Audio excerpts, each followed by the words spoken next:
Welcome to the Continuing Education module entitled New Ideas for Making Your Program More Effective, Securing Results from Your Wellness Efforts. The agenda for this particular module includes the following topics. First of all, we're going to look at a hierarchy of results and effectiveness. We're going to deal with some ideas for greater program effectiveness, and that includes looking at each of these, the right program model, the right prevention targets as choices, the right mix of interventions paralleled with those prevention targets, the right AMSO components, the right incentive structure, and finally, the right behavioral change technology embedded throughout the program. And finally, a summary of key points. Now let's start with an inconvenient truth, picking up on a title of similar nature. And that looks at a 2x2 analysis where we essentially look at the issues of targeting and execution. So our targeting deals with the issue of what are we going after in terms of behavior change within our wellness or well-being program. And execution has to do with all the things we do to structure the interventions so that they in fact accomplish what we want related to the targets. And we've broken these into two different dichotomies. One is if we were to target in a good way and we were to execute in a good way, our estimate is that about 5% of worksite wellness programs fit into that particular area of good targeting and good execution. If we have relatively poor targeting but good execution of those, that's probably another 10% of the programs that are out there. And if we have good targeting but poor execution, that's probably another 10% that are out there. And then finally, the ability for us to look at the 75% of programs that have poor targeting and poor execution. So those particular 75% are not likely to be producing very effective programming.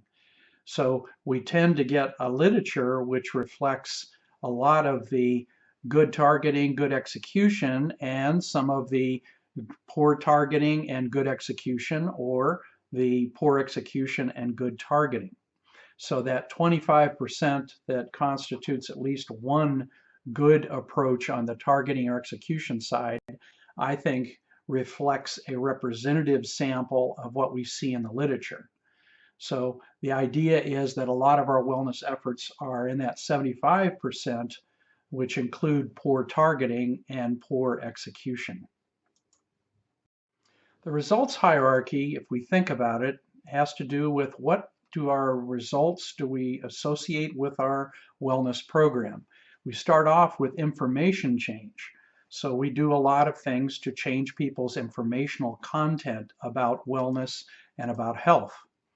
We hope that we're also changing attitudes. So those attitudes reflect back on this sense of self-responsibility for the individual's health and well-being, an idea of awareness about some of the issues which may have an inordinate amount of risk attached to them. So understanding changes in attitudes about a number of areas. We oftentimes want to see some change in readiness to change. So that's our stages of readiness to change, and that's from the trans-theoretical model, the work of James Prochaska and others, that has to do with our ability to link our intervention to the stage of readiness to change that the individual's in. We then usually want to see, in addition to readiness to change, some effort at behavior change, and that can be focused on a short-term behavior or a long-term behavior. And we oftentimes want to see a health risk prevalence go down. We want to see a issue like if sedentary lifestyle reduce in the group that we're working with, or a reduction in tobacco use, or increase in nutrition practices that are more healthy and sound, or loss of weight, or the ability to affect the blood pressure that the individual has or their cholesterol levels. So we would like to see some health risk prevalence change, and that Prevalence, by the way, also means some of it is severity related. So we may see some severity of health risk diminish. We then want to see some health status improvement. So we tend to look at a number of metrics that reflects the health of our population. And when we look and see some of those health status measures and metrics improving, then that's a result that we're generally looking for to come about from our wellness efforts. And then the health status improvements and health risk reduction generally lead to some changes in healthcare utilization, perhaps increasing the preventive screening activities or prevention activities and decreasing the episodic and chronic illness related utilization. So that's another part of what we're looking for. We generally then want to look at economic return, and economic return usually comes to us from being able to look at health plan expenses or sick leave absenteeism experience or workers' compensation incidents of claims and prevalence of the severity or increased severity of those worker comp claims, and or the same frequency and severity changes in our short-term and long-term disability, and then also a reduction in the presenteeism related losses that the population is encountering. So these tend to be the results hierarchy that if we don't establish some of the things at the bottom of the hierarchy, we're not likely to obtain the higher order results that you see toward the top of the hierarchy. In addition, our attitudes are often changes which affect our value on investment. So if we are looking at economic return at the top as our way of looking at return on investment, then our value on investment, the issues like retention and recruitment of new employees, morale, the level of energy that employees have, or the level of commitment, or their perception of their satisfaction with the employer as an employer for their own job and own situation. So there's a lot of value on investment kinds of issues that evolve from attitude change. And there's also some economic return, which comes about from primarily accomplishing the various hierarchical results that we like to see associated with our wellness efforts. Now, the ideas for greater effectiveness that we're going to look at include the right program model, selecting that carefully, the right prevention targets. We'll look at each of these individually to get an idea of what the span of choices are. The right mix of interventions, and those interventions need to be geared to the prevention targets that we've chosen. They need to be aligned with, complementary to. We also need to have the right AMSO components. So we need to have as much of an AMSO effect and construct going on in our programming as possible. And again, we'll cover that individually. We also need to have the right incentive structure. And that's where we're using something to augment the intrinsic motivation. That 20% of our population roughly that tend to be motivated for wellness. We want to be able to reach into the other 80% that are not intrinsically motivated for wellness. So that right incentive structure is an important part of what we need to be able to look at for greater program effectiveness. And finally, the right combination of behavioral change technology. And we're going to look at a number of basic types of behavioral change technology and ask the question, where is this in your program and how does it fit with the purposes that your program is attempting to address? So these are the ideas that we're going to look at in greater depth in order to look at how we might increase the effectiveness of our wellness programming. Now, let's start with the right program model of wellness, and that means that my purposes for the program have to be aligned with and compatible with the potential achievements or accomplishments or results that are associated with each of these three basic program models. And as you've been through the various parts of the WellCert program, this should be very familiar to you, where we start with a feel-good wellness model, which has a fun activity focus, not very much in the way of risk reduction activity, very little high risk focus in terms of an individual that has a number of health risks, not very health cost management oriented, all voluntary, site-based only, so we're not really reaching much into the home setting, no personalization or very little personalization, minimal incentives, so we use uh, small incentives, nominal incentives for our programming at the feel-good level, no spouses served, and no evaluation. And that tends to be a morale-oriented approach to wellness. So that's not going to accomplish a lot of the things that are in that results hierarchy, but they are going to open the door for us to be able to do some things that may in fact impact on some of those hierarchical results. The traditional wellness model, the next one over, we're maintaining mostly a health focus. There's some risk reduction activities. There's a little bit of high risk focus. We're working with the individual with multiple risk factors. We're fairly limited in our health cost management oriented approach to things, so we address it partially, but not very fully.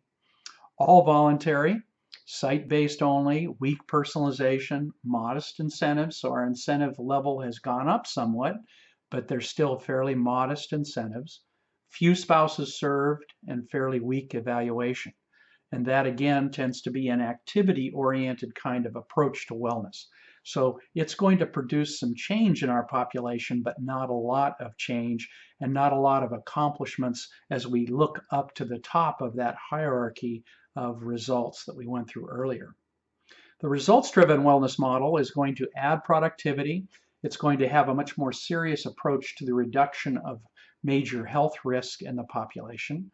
It will have a much stronger focus on helping the high-risk person lower some of their risk levels in terms of the types of health risk factors that affect them.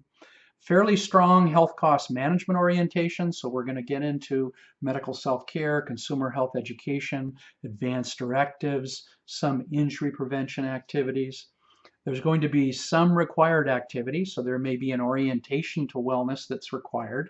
There may be an online module in a learning management system that I have to complete, or I have to complete a health risk assessment in order to qualify for a lower health plan premium amount.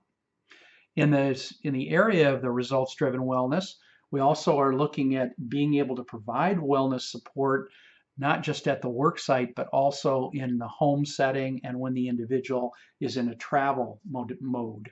And we're also talking about using computerization and profiling to be able to have a more strongly personalized experience in our wellness program. Using more major incentives, and by major incentives, we're talking usually about anywhere from $600 to $1,200 of value structured into incentives that people can value. And we will cover that definition and that issue of the right incentives in a short while. Many spouses served, much more rigorous evaluation, so I'm shaping my future programming and looking at the accomplishments of my existing programming to a much higher degree. And that's what we call more of a results-oriented approach to wellness. So in our context of looking for effectiveness of our programs, we need to have the right program model. We should not have the expectation we're going to achieve a lot of results and then only be doing a feel-good kind of model of wellness. So it is the alignment of the right choice of program model or strategy with the expected outcomes from the program.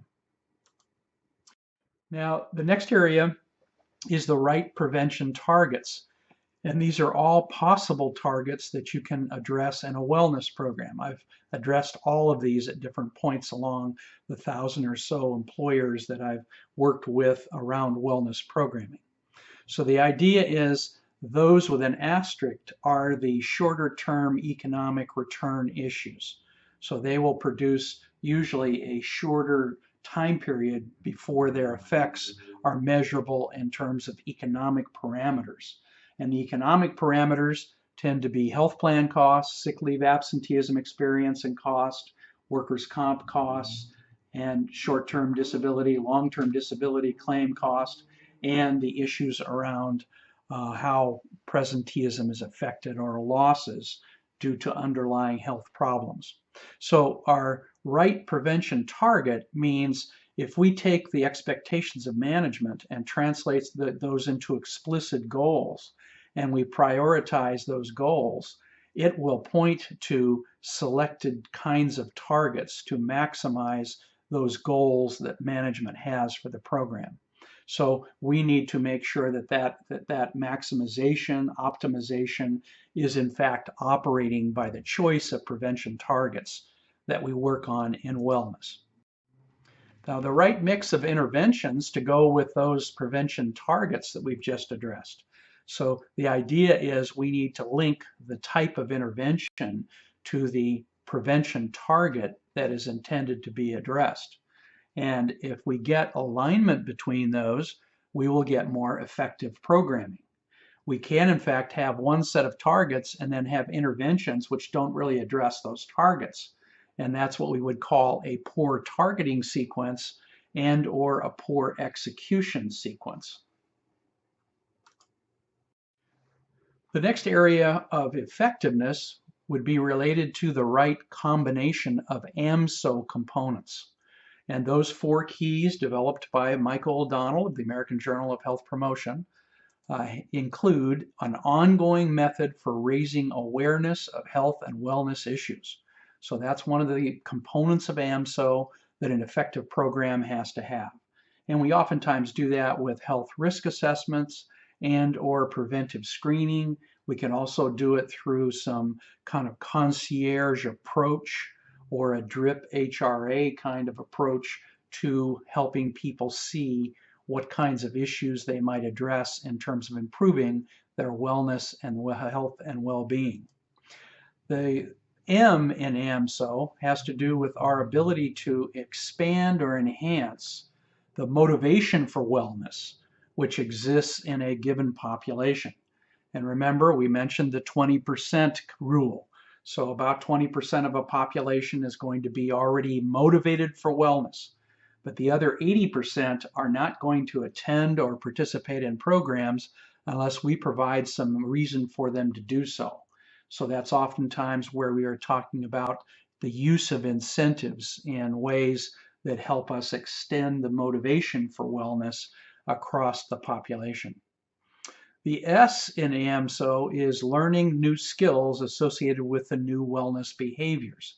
So once we've raised awareness, we've caused some things to happen in terms of the change in motivation of the individual. We, in fact, then are looking at how do I help that individual with the skills necessary to begin that new behavior and then also continue it. And the O in AMSO is the ability for our programs to have more opportunities for people to practice those new behavioral wellness skills. So we have the issue of raising awareness, augmenting motivation, transferring and helping people acquire new skills related to the new behaviors, and having the opportunity to practice those new behavioral skills. So this relates to the AMSO construct developed by Michael O'Donnell, and it basically asks the question, do you have the right mix of AMSO components? Does your program actually address each of these 4 key areas in order for Your Wellness program to be effective at producing the results which are part of that results hierarchy and allowing us to measure the VOI, the value on investment, and the ROI of a given wellness effort. The next area that we want to look at is the right incentive structure. And that includes the appropriate combination of pay values. There are 25 or so different pay values you can incorporate in an incentive program. This comes back to, is this the right choice of pay values with the population that we are attempting to reach? The long-term incentive with multiple criteria and $600 to $1,200 of value. And that's the combination that I've found to be most effective over the years in being able to get 80 to 85 to 90 to 95% of employees actively engaged in wellness.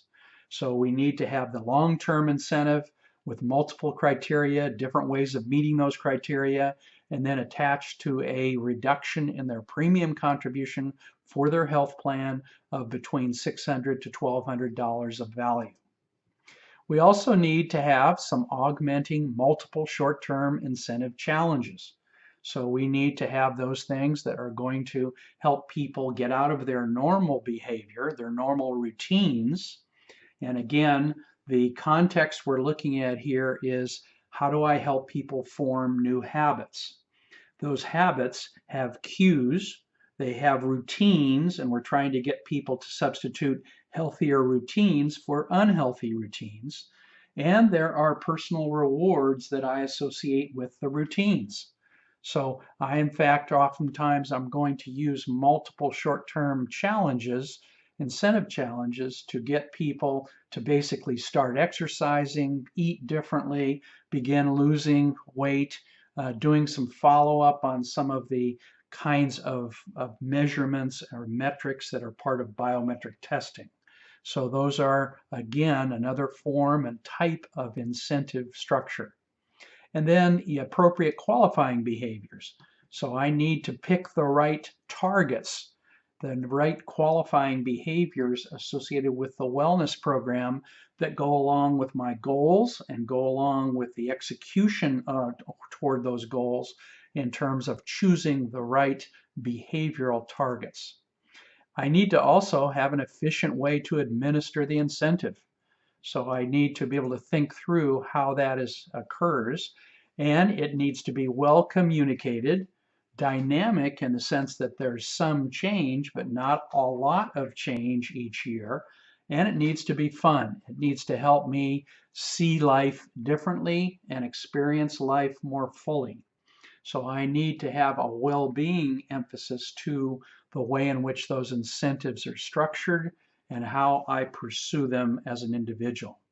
So these, again, are the elements that we want to emphasize in terms of having the right incentive approach to our wellness.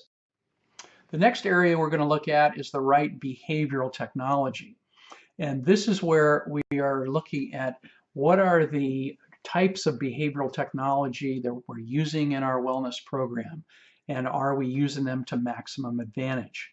And the whole issue of annual testing, where we actually give people feedback on some dimensions of their health that are quantitatively derived, biometric testing, and or coaching.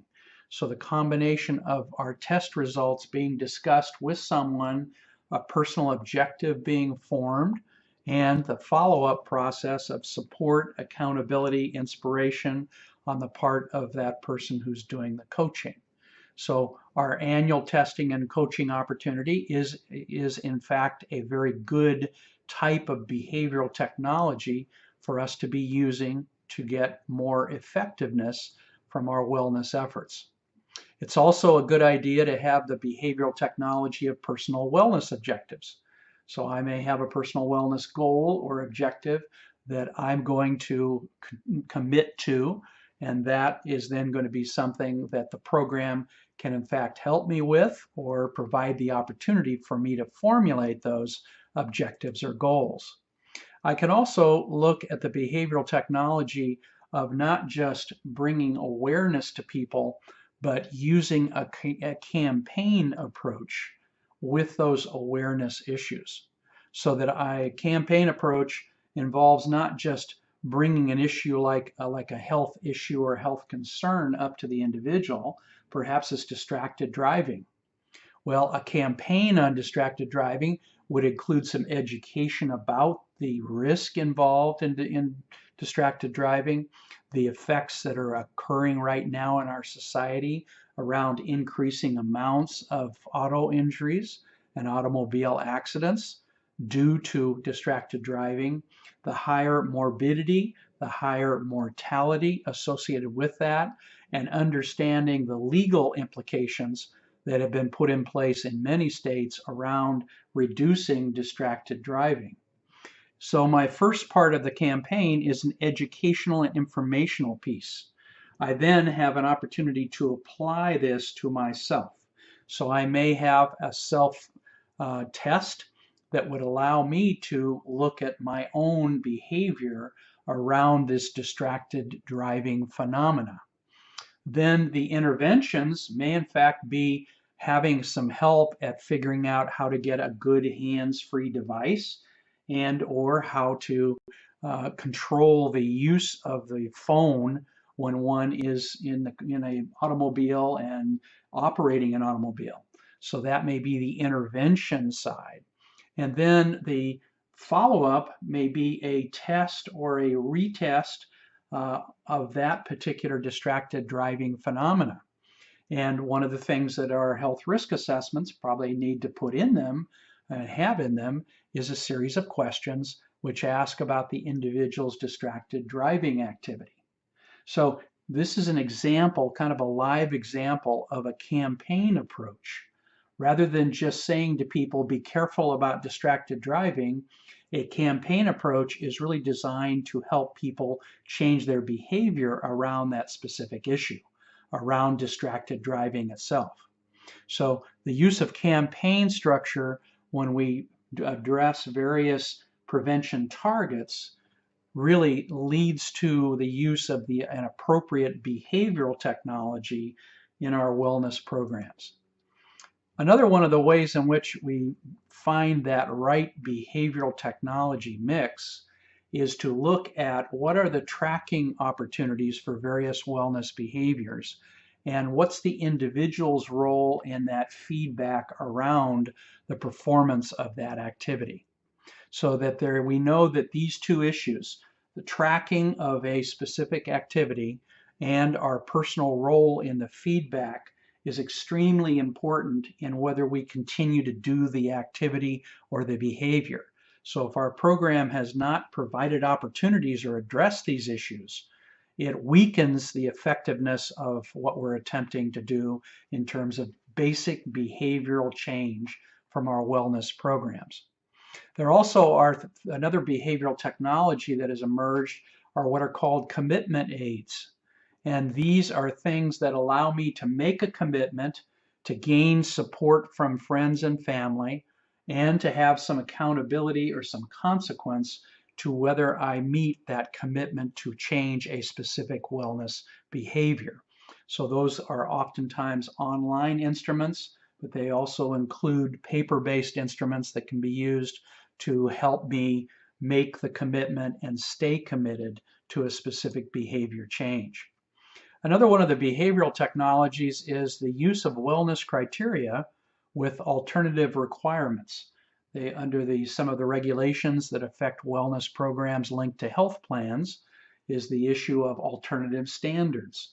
And those alternative standards essentially allow us to help people with various conditions and circumstances to be able to meet basic criteria around wellness issues. So we want to link our long-term, fairly significant incentive, the $600 to $1,200 of value, primarily related to premium contribution levels, because that's one of the best tax-advantaged issues for both employees and employer around wellness. But wellness criteria with alternative requirements and alternative ways of meeting those criteria is, again, another form of behavioral technology that our programs can benefit from. We also have the behavioral technology of team competitions, and that's where we're using pay values of belonging and acceptance and accomplishment as ways in which we are incenting people around a specific type of wellness behavior. We also have the emerging technology of what's called DRIP HRA or well-being surveys, using and combining those with offers that people have related to wellness. So the idea is that using your smartphone technology and being able to have a survey device and then have the survey give you feedback and make offers about what kinds of things you could do to improve your own wellness. So that's a type of behavioral technology. You will see more development of that as the field continues to mature. And finally, normative systems change. So here we're looking at how do we change the norms which tend to affect behavior in organizational settings and in population settings. So the idea of what are the norms or expectations that we have about what other people think about our doing specific wellness activities. So we want to basically make some changes in those norms to make it be more consistent across the whole organization, that people would involve themselves in wellness behavior and wellness activities. So in summary, these are some of the right types of combinations of behavioral technology that we want to embed in our programs, our wellness programs, to in fact enhance the effectiveness so that we end up finding more in the way of results from our wellness program efforts. Now let's do a summary of key points from this particular module. First of all, the effectiveness of an employee wellness program should be explicated. So that means it should be tracked, it should be made clear, it should be made visible, it should be measured. And we tend to look at ways of doing that are using metrics to report out the effects of our programs. The various results of wellness programs are in a hierarchy. So we don't get high-level results, meaning economic return, if we don't also get behavior change and attitude change and stage of readiness to change. So we have this hierarchy we need to recognize. The program model or strategy, and we use the term interchangeable, in an interchangeable way. So program model and strategy is the same thing, and that's the feel-good, the traditional, and the results-driven strategy or program model is key to the effectiveness of the wellness program. The careful choice of prevention targets is also key to the effectiveness of the wellness program. And along with the choice of targets is the careful matching of prevention targets with selected interventions. So we need to have the targets be appropriately addressed by the interventions we choose. The wellness program needs to have as much of an expression of the AMSO components as possible. So we need to have as much of that AMSO going on in our overall program to help us make sure that long-term behavior change results. An ongoing process for raising each individual's awareness of relevant health and wellness issues is key to your program's effectiveness. In addition, the ability to enhance the level of motivation, the intrinsic motivation that exists in about 20% of the population, with the additional extrinsic motivation affecting the other 80%, is what our program effectiveness depends on. The ability to provide the skills associated with new wellness behaviors adopted by each individual. So when the individual is motivated to make a specific behavior change around their personal wellness and well-being, then we want to be able to have a way to help them gain the skills that they need to be able to make that long-term behavior change.